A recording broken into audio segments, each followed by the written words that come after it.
जो लोग रोज कमाते हैं थोड़ा थोड़ा, ज्यादा नहीं, थोड़ा थोड़ा से ज्यादा होगा, एकदम से नहीं, कोई भी काम एकदम से नहीं, थोड़ा थोड़ा कमाओ। और जब थोड़ा थोड़ा आप रोज कमाओगे तो आप बहुत धनवान हो जाओगे। कोशिश करो कि एक भी दिन ऐसा ना जाए जिस दिन आप कुछ करें ना और कमाए ना। कुछ कमाओ रोज, धन भी रोज कमाओ और धर्म भी रोज कमाओ, पुण्य भी रोज कमाओ। थोड़ा थोड़ा पुण्य करो, इससे क्या होगा? थोड़ा थोड़ा एक एक बूंद से घड़ा भरता है तो एक एक बूंद से पुण्य भी भर जाता है। हम पुण्यात्मा जरा जरा सा पुण्य रोज करें। और थोड़ा थोड़ा पाप करने से व्यक्ति पापी हो जाता है, थोड़ा थोड़ा पुण्य करने से व्यक्ति पुण्यात्मा हो जाता है, थोड़ा थोड़ा कमाने से धनवान हो जाता है, थोड़ा थोड़ा पढ़ने से विद्वान हो जाता है। देखो, ज्यादा नहीं, थोड़ा।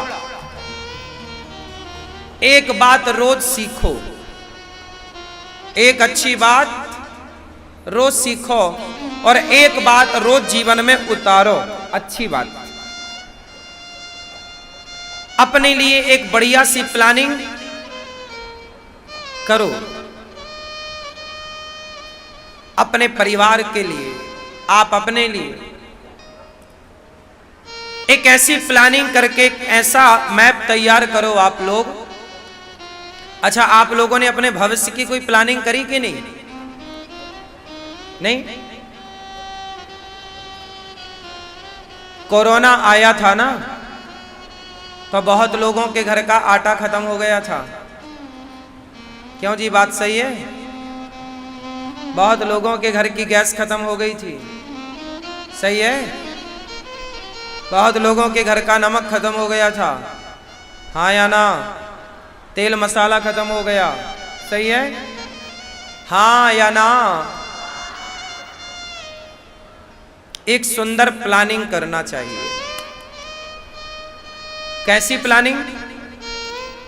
कि कल को यदि हमारे देश में ऐसी स्थिति आई, क्या उस स्थिति के लिए आप रेडी हैं?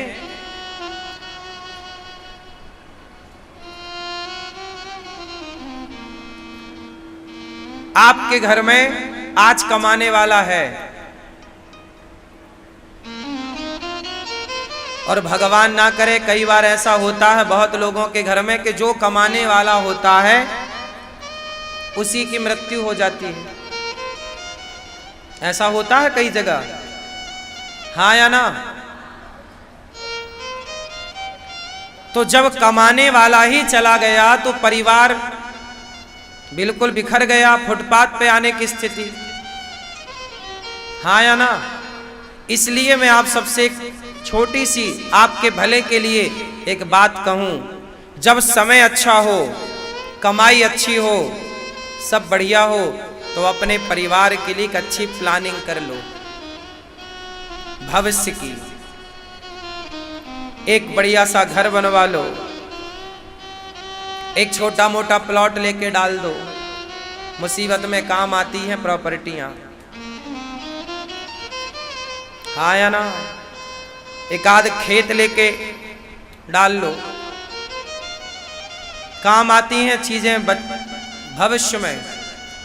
कल को कमाने वाला चला गया और बच्चे दो हैं, अब पढ़ाना लिखाना कैसे, कौन देगा पैसा? 3-3 हजार रुपए तो फीस होती है स्कूलों की, 4-4 हजार रुपए फीस होती है। और कुछ लोग तो घर भी नहीं बना पाते और कमाने वाले की चली मृत्यु हो गई, अब किराए के घर में और 2 बच्चे हैं, अब वो अकेली महिला।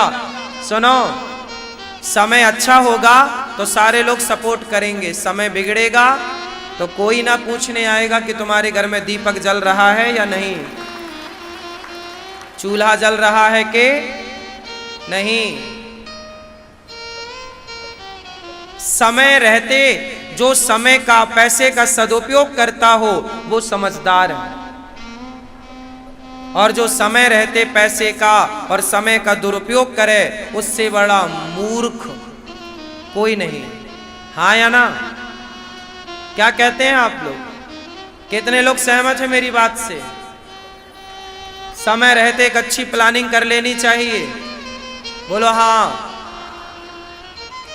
समय का भरोसा, अच्छी प्लानिंग करो, अपने लिए अच्छा सोचो। आप ये सोचो कि आपके शराब पीने से आपका क्या फायदा है। हर शराब पीने वाले आदमी से मैं प्रार्थना करता हूं, बस आप ये बताओ मुझे कि आपके शराब पीने से आपका क्या फायदा है। आपके गांजा पीने से आपका और आपके बच्चों का क्या फायदा है। चरस अफीम का सेवन करने से आपका और आपके बच्चों का, परिवार का क्या फायदा है। क्यों अपने परिवार को, अपने बच्चों को अंधकार में डालते हो? क्यों अपने भविष्य को अंधकार में डालते हो? क्यों अपने पांव में कुल्हाड़ी मारते हो? एक बेस्ट प्लानिंग हो। गरीबी बहुत बड़ा मुद्दा नहीं है। एक अच्छी प्लानिंग ना करने से आप सदा गरीब रह जाते हैं। आप एक अच्छी प्लानिंग कर लेंगे अपने भविष्य के लिए तो आप गरीबी से बिल्कुल जल्दी उबर जाएंगे। गरीबी से जो उबरता है वो गरीबों की भी कदर करता है। मैं चाहता हूं कि हमारे देश में गरीबी से हम सब उबर जाएं, लेकिन उसके लिए ना तुम्हें सजग होना पड़ेगा। व्यक्ति, जो लोग अपने एक एक रुपए का सदुपयोग करते हैं वो कभी पैसों के मोहताज होते ही नहीं हैं। वो कभी किसी चीज के मोहताज नहीं होते, क्योंकि वो अपने धन का सदुपयोग करते हैं। बर्बाद वो हो जाते हैं जो दुरुपयोग करते हैं। और पुरुषों से एक बात कह दूं, जो कमाया करो अपने खाते में ही रखा करो।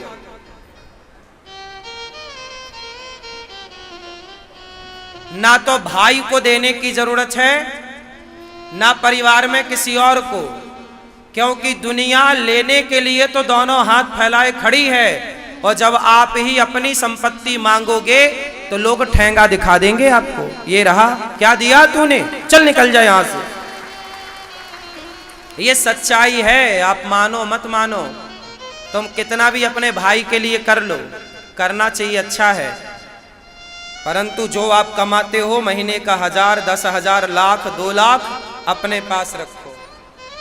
कल को आपको जरूरत पड़ गई तो कोई ना देगा, जबकि कमाई आपकी है। एक महिला की मैं हिस्ट्री सुना।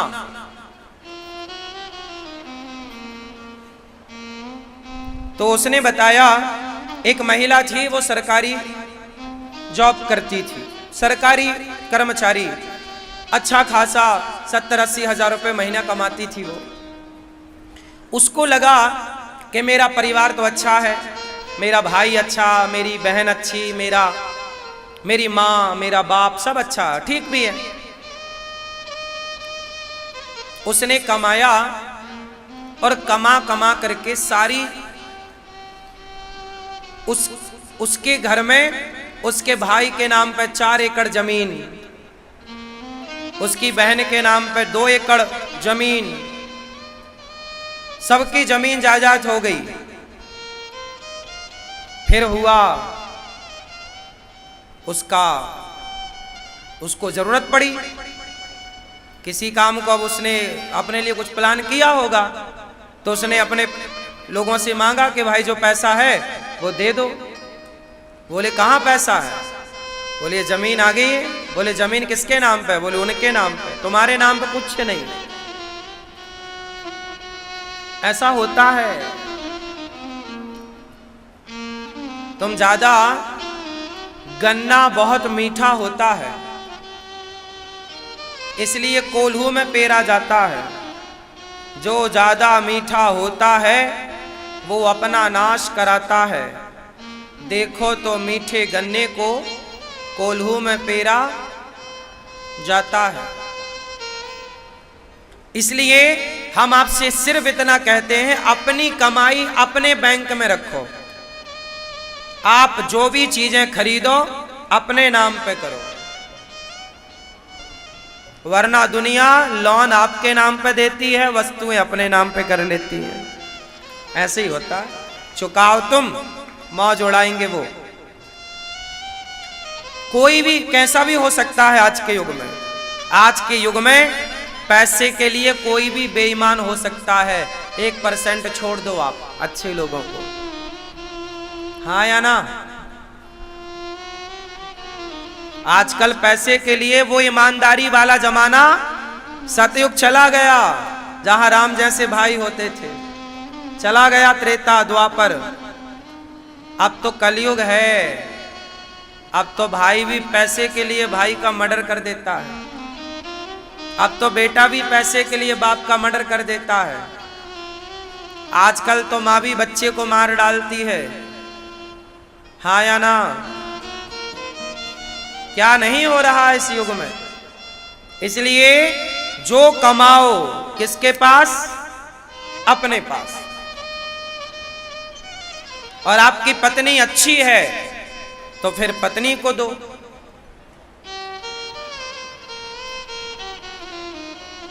कुछ पत्नियां बहुत अच्छी होती हैं, जहां पुरुष सारा कमा कमा के पत्नियों को देता है और वो उसे सुरक्षित रखती हैं, फिजूल खर्चा नहीं करती।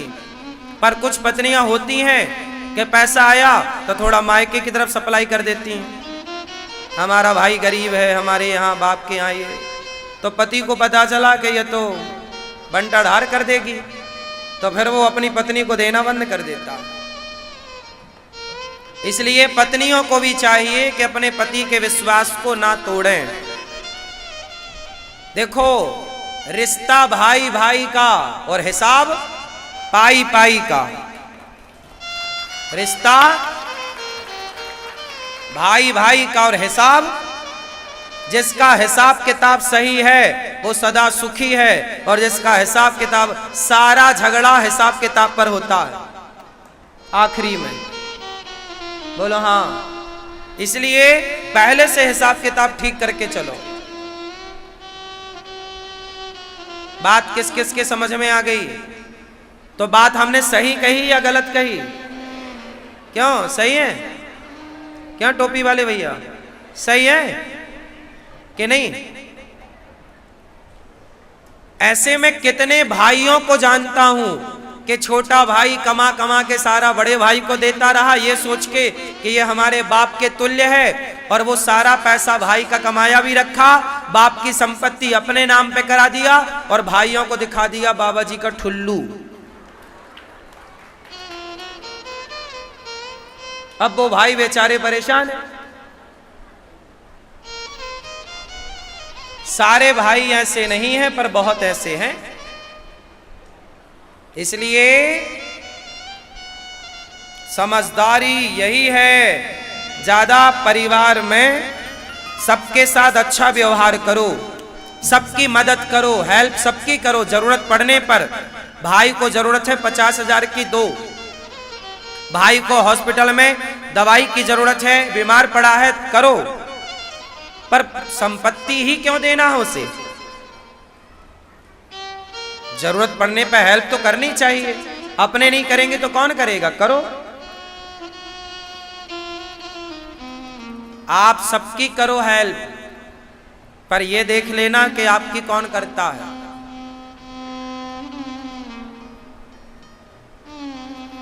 इसलिए मुसीबत आना जरूरी होती है। मुसीबत इसलिए भगवान देते हैं कि पता लग जाए कि कौन अपने हैं और कौन पराये हैं। इसलिए ईश्वर एक बार मुसीबत में डालते हैं, पता लग जाएगा कि कौन भागने वाले हैं और कौन ठहरने वाले हैं।